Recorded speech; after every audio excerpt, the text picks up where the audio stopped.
మొదటి శ్లోకం.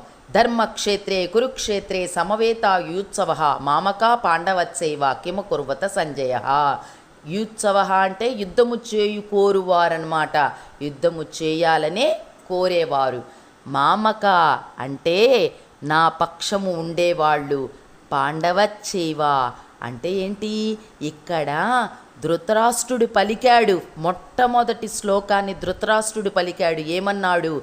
ధర్మక్షేత్రమైన కురుక్షేత్రమునందు యుద్ధము చేయటానికి సిద్ధపడ్డ నా కుమారులు, నా పక్షము వారు. మామక అంటే నా పక్షము వారు అని గర్వముగా నా వాళ్ళు సిద్ధపడ్డారు అని ధృతరాష్ట్రుడు అంటున్నాడు.